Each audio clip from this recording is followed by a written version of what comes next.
ভয়ঙ্কর তাপপ্রবাহ, একেবারে তীব্র তাপপ্রবাহে ফুটছে বাংলা। আজ দক্ষিণের 6 জেলায় তীব্র তাপপ্রবাহের লাল সতর্কতা জারি করা হয়েছে। কলকাতা সহ বাকি 9 জেলায় তাপপ্রবাহের কমলা সতর্কতা। সোম মঙ্গলে দক্ষিণের মাত্র 3 জেলায় বৃষ্টির পূর্বাভাস রয়েছে।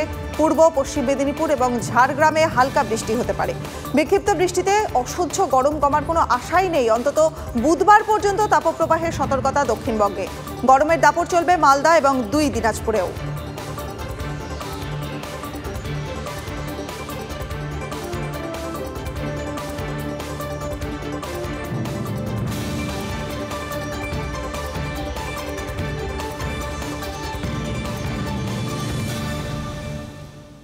টিএমসির গরম হাওয়া, পদ্মফুলের মিষ্টি হাওয়া, উবাজ দিলীপ ঘোষের প্রচারে এবারে হাত পাখা।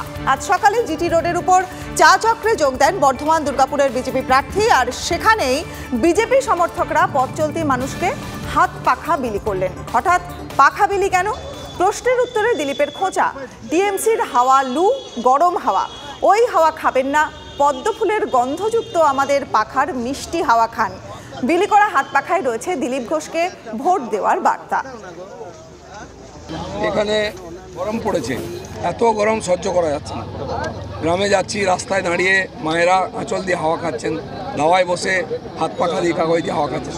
আমার মনে হচ্ছে যে মানুষের হাতে যদি হাত পাখা দিই, সে দোকানদার হোক, পথ চলতি মানুষ হোক বা গ্রামের মানুষ, তাহলে এটা হাওয়া লাগবে। আপনারাও হাওয়া খেয়ে দেখতে পারেন, পদ্ম ফুলের কি সুন্দর মিষ্টি হাওয়া। টিএমসি লু নয়, বিজেপির সুন্দর মিষ্টি হাওয়া। প্রবল দাবদাহে পুড়ছে বাঁকুড়ার উত্তর থেকে দক্ষিণ। আবহাওয়া দপ্তরের তরফে জারি রয়েছে লাল সতর্কতা। এই পরিস্থিতিতে রবিবাসরীয় প্রচারে বেরিয়ে পথ চলতি মানুষকে ভেজা ছোলা জল খাওয়ালেন বাঁকুড়া লোকসভার বিজেপি প্রার্থী সুভাষ সরকার। জল দিলেন বাস যাত্রীদেরও।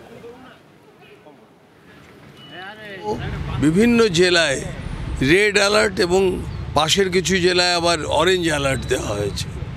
তো সেই জন্য মানুষকে জল বেশি করে খাওয়া, তার সঙ্গে সঙ্গে একেবারে ভর দুপুর বেলায় অন্তত ওই 12টা থেকে 3টে যেন বাড়ি থেকে না বেরোয়, এই ধরনের বার্তা পৌঁছানোর জন্য আমি নিজেই সকালবেলা জলছত্রে জল দিয়ে একটু ছোলা ভেজা দিয়ে মানুষকে অবগত করানো, এবং যাতে অন্যান্য বিভিন্ন সংস্থা, ক্লাব, তারাও যাতে এই কাজ করে, ইতিমধ্যেই করতে শুরু করেছে, সেই বিষয়ে সমাজকে বার্তা দেওয়ার জন্যই আজকে সকালবেলা এই কাজ করলাম।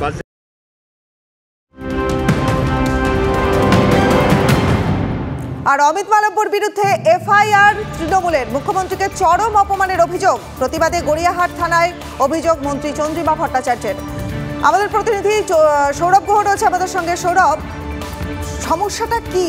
এই যে গড়িয়াহাট থানায় চন্দ্রিমা ভট্টাচার্য এই যে অভিযোগ জানাচ্ছেন যে মুখ্যমন্ত্রীকে অপমান করা হয়েছে, সমস্যাটা আসলে কি? শনিবার 19 তারিখে অমিত মালব্য, যিনি বিজেপির আইটি সেলের দায়িত্বে, তিনি একটি টুইট করেন যেখানে তিনি উল্লেখ করেন যে মুখ্যমন্ত্রী মমতা বন্দ্যোপাধ্যায় কিছু অপশব্দ ব্যবহার করেছেন প্রধানমন্ত্রী নরেন্দ্র মোদী সম্পর্কে, এবং তার এই টুইটকে নিয়ে আলোচনা শুরু হয়ে যায়। মুখ্যমন্ত্রী তার কোনো একটি জনসভায় তার কোনো ভাষণে অপশব্দ ব্যবহার করেছেন বলে উল্লেখ করে টুইট করেছিলেন অমিত মালব্য। তারই জেরে কিন্তু আজকে দেখলাম আমরা যে গড়িয়াহাট থানায় অভিযোগ দায়ের করেছেন চন্দ্রিমা ভট্টাচার্য। অভিযোগপত্রে কি বলা হচ্ছে মুখ্যমন্ত্রীর কথাকে বিকৃত করা হয়েছে এবং মুখ্যমন্ত্রীকে চরম অপমান করা হয়েছে, এবং একই সঙ্গে মেয়েদেরও অপমান করা হয়েছে অমিত মালব্যর এই কথাটায়, এই টুইটে। এবং যেটা তৃণমূল কংগ্রেস বলতে চাইছে যে মুখ্যমন্ত্রীর বক্তব্যের অপব্যাখ্যা করেছেন অমিত মালব্য। বুঝতে পারছি, ধন্যবাদ তোমাকে।